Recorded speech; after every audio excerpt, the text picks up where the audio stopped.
آپ تو یہاں بیٹھے ہیں، ڈیوڈ نے مایوسانہ لہجے میں کہا۔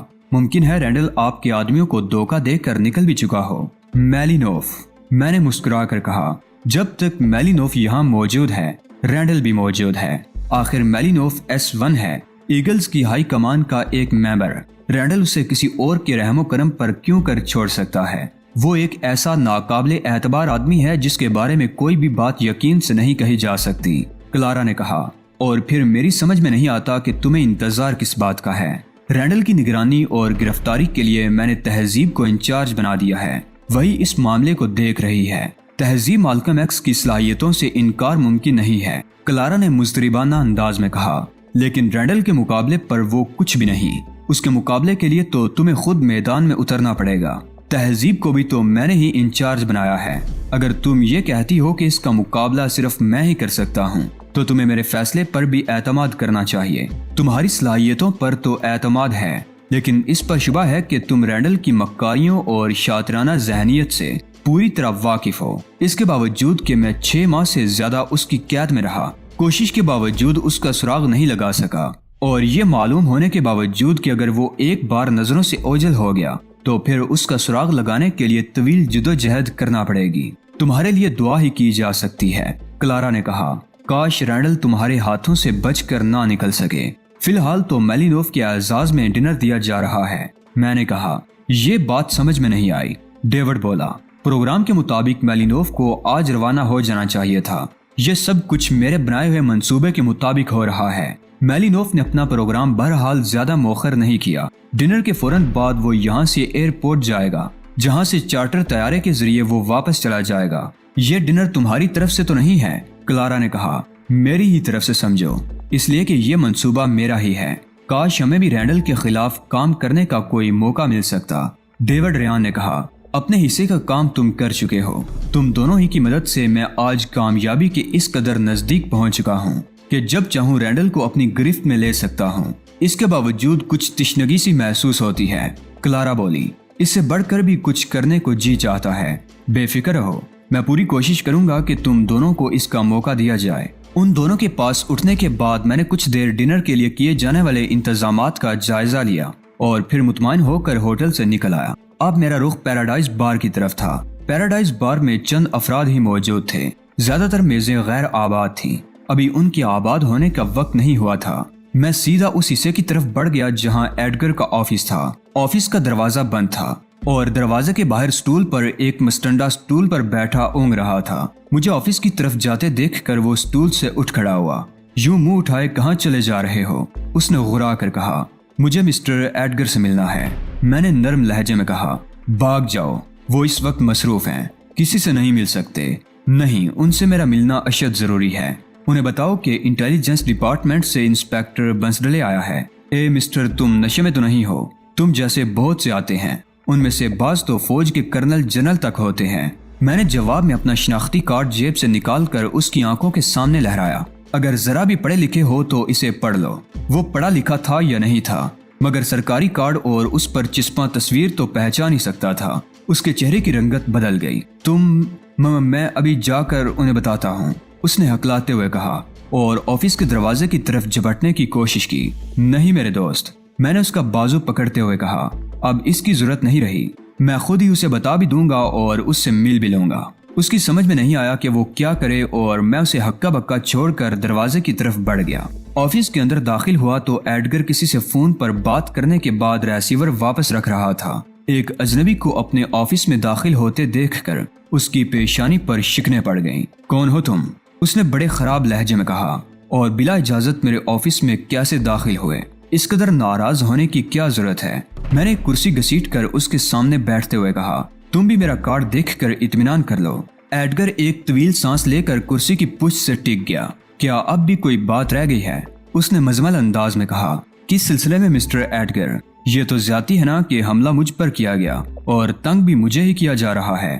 مجھے تو بتایا گیا تھا کہ وہ معاملہ ختم کیا جا چکا ہے۔ وہ معاملہ تو ختم کیا جا چکا ہے مسٹر ایڈگر، لیکن اب ایک نیا معاملہ اٹھ کھڑا ہوا ہے۔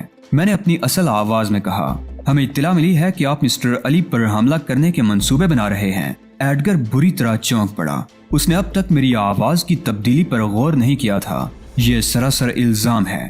اس نے احتجاجی انداز میں کہا، تم یہ بات ثابت نہیں کر سکتے، ہم لوگ حقائق کو ثابت نہیں کرتے، ان کا اعتراف کرایا کرتے ہیں۔ میں نے بے پرواہی سے کہا، یہ کھلی ہوئی دھاندلی ہے، اس دھاندلی کے خلاف میں عدالت کا دروازہ کھٹکھٹاؤں گا۔ ضرور کھٹکھٹانا، میں نے کہا، مگر اعتراف کرنے کے بعد بے وقوف آدمی تو آواز بھی نہیں پہچانتے۔ او ایڈگر نے چونک کر کہا، یہ کیسے ممکن ہے؟ یہ آواز تو علی یار خان کی ہے۔ ہاں، میں میک اپ میں ہوں تاکہ مجھ پر کوئی حملہ نہ ہو سکے۔ یہ بتاؤ کہ پھر اس شخص کا کوئی فون آیا تھا؟ اس نے تو مجھے عاجز کر رکھا ہے۔ میں اسے کہہ چکا ہوں کہ میں قانون کے محافظوں سے نہیں الجھتا، ان سے بچ کر ہی کام کرتا ہوں، مگر وہ اس پر مصر ہے کہ میں تمہیں تلاش کروں۔ معلوم نہیں اور کتنے لوگوں سے یہ فرمائش کی گئی ہوگی۔ میں تضحیک آمیز انداز میں مسکرایا۔ انہیں شاید یہ معلوم نہیں کہ اگر میں نہ چاہوں تو وہ تا قیامت میرا سراغ نہیں لگا سکتے۔ آپ جب یہاں داخل ہوئے اس وقت بھی اسی کا فون تھا۔ اب وہ فرمائش کر رہا ہے کہ میں آج رات 12:30 بجے ایئرپورٹ کے باہر ہوائی فائرنگ کرا دوں۔ میں چونک پڑا۔ ایئرپورٹ کے باہر فائرنگ کا کیا مقصد ہو سکتا ہے؟ جو وقت ایڈگر نے بتایا تھا ٹھیک اسی وقت میلینوف کو ایئرپورٹ پر موجود ہونا تھا۔ تم نے اس سے پوچھا نہیں کہ اس فائرنگ سے وہ کیا فائدہ حاصل کرنا چاہتا ہے؟ میں نے کہا، پوچھا تھا۔ اس نے کہا کہ مجھے معاوضہ ادا کیا جا چکا ہے، لہٰذا اس معمولی سے کام کے عوض مجھے کوئی سوال کرنے کا حق حاصل نہیں ہے۔ بات تو معقول ہے، تمہیں انکار نہیں کرنا چاہیے تھا۔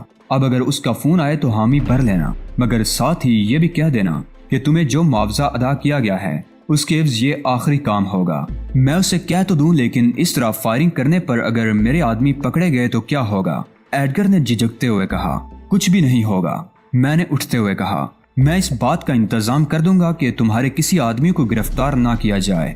رات 9 بجے تقریب کا آغاز ہوا۔ اس وقت میں ٹیرس محل میں ہی موجود تھا اور سارے ضروری انتظامات مکمل ہو چکے تھے۔